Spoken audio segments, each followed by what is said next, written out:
विष्णु भक्त कसाई एक गांव में सदना नाम का कसाई रहता था और वो विष्णु का बहुत बड़ा भक्त था।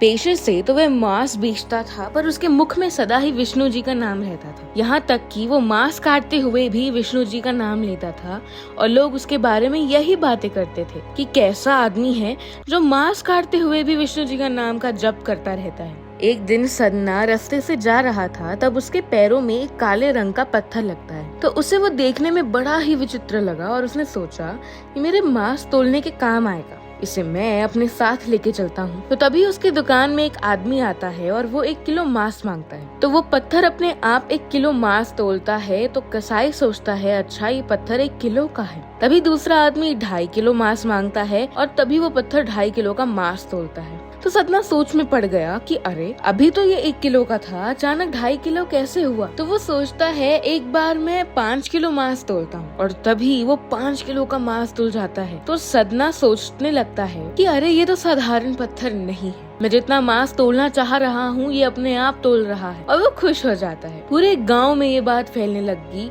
कि अरे सदना कसाई के पास वजन तोलने वाला पत्थर है, वो जितना चाहता है वो उतना ही नाप ले लेता है। किसी को 1 किलो मांस देना होता है तो तराजू पर एक तरफ डालने पर दूसरी ओर 1 किलो का मांस ही तुलता है, और किसी को 2 किलो चाहिए तो 2 किलो ही हो जाता है। इस चमत्कार के कारण उसके यहाँ लोगों की भीड़ रहने लगी और उसके दुकान की बिक्री बढ़ने लगी। फिर सदना सोचने लगता है कि ये लगता है किसी जादूगर का पत्थर रास्ते में गिर गया होगा और मुझे मिल गया है। इस पत्थर के कारण मेरी बिक्री भी बढ़ गई है। जय श्री हरि बोल के सदना खुश होता है। ये बात गांव में पंडित तक भी पहुंची। हालांकि पंडित उस अशुद्ध जगह पे नहीं जाना चाहते थे जहां मांस कटता हुआ, पर जब से एक भक्त ने उन्हें उस जादुई पत्थर के बारे में बताया तो वो उस पत्थर को देखने के लिए उत्सुक थे। पंडित जी अपने भक्त के साथ वहां जाते हैं और बोलते हैं कि मैं दूर से ही उस जादुई पत्थर को देखूंगा, निकट नहीं जाऊंगा। जब वो वहां पहुंचे और दूर से देखने लगे कि वो पत्थर अपने आप ही मांस तोलने लगा, वो देखने लगे कि कैसे वो पत्थर अपने वजन के अनुसार सामान तोलता है। और अचानक ही पंडित के शरीर में तब उद्यम खड़े हो गए। पंडित जी ने कहा, मुझे उस कसाई के पास जाके ही बात करनी पड़ेगी,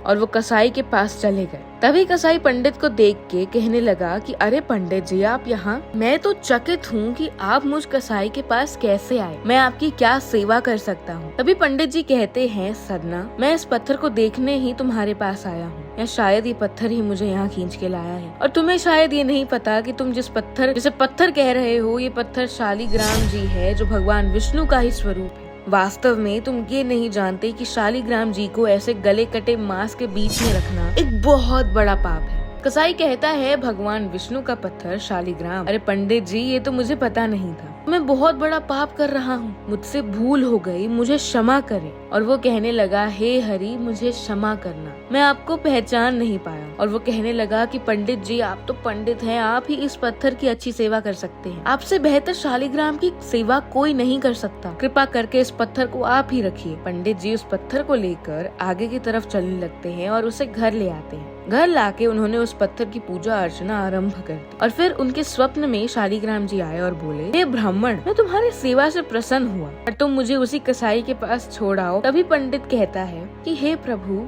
मुझसे क्या कोई भूल हो गई है। तभी वो कहते हैं, ब्राह्मण तुम मेरी पूजा अर्चना करते हो, मुझे अच्छा लगता है, परंतु जो भक्त मेरे नाम का सेवन प्रतिदिन करते हैं वो तुम्हारी तरह मेरी पूजा अर्चना नहीं करता, परंतु वो हर समय मेरा नाम अपने मुख पे रखता है, जो मुझे बहुत अच्छा लगता है। इसलिए तो मैं उसके पास गया था, जो भी मेरा नाम सुबह शाम अपने मुख में रखता है, मैं तो उन्हीं के अधीन हो जाता हूँ। सदना के मुख पर तो सदैव ही मेरा नाम रहता है, इसलिए मुझे वो अभी प्रिय है। मैं जानता हूँ वो तुम्हारी तरह ही मेरा बहुत बड़ा भक्त है। पंडित कहते हैं, जी प्रभु मैं कल ही आपका स्वरूप सदना को सौंप दूंगा। दूसरी सुबह सदना के पास जाके पंडित जी ने उसी पूरी बात बताई। सदना तुम महान हो, खुद भगवान विष्णु ने तुम्हारे पास रहने की इच्छा जताई है, उनके आशीर्वाद सहित ये पत्थर सदैव तुम्हारे पास ही रहेंगे और वो तुम्हारी सेवा का लाभ उठाएंगे। सदना कहने लगा, सच में पंडित जी भगवान विष्णु ने खुद ये बात बोली, इस मांस बेचने वाले के पास प्रभु खुद आए हैं। यदि विष्णु जी मुझ जैसे कसाई के पास रहना चाहते हैं तो मैं आज ये मांस बेचना बंद कर दूंगा, अपनी प्रभु की भक्ति में लीन रहूंगा, मेरा आपसे यही नियम है। कि मैं अपने आप को प्रभु को सौंप दूंगा और उनकी भक्ति करूंगा। पंडित जी ने श्री शालिग्राम जी को सदना को सौंप दिया और उस कसाई की आंखों में आंसू आ गए और मन ही मन उसने सोचा, मेरे प्रभु को कीर्तन पसंद है तो मैं आज से ये मांस बेचना बंद करके प्रभु के भजनों में लीन रहूंगा। आगे चल के सतना भगवान विष्णु के परम भक्त कहलाए और उनका नाम चारों दिशाओं में फैल गया।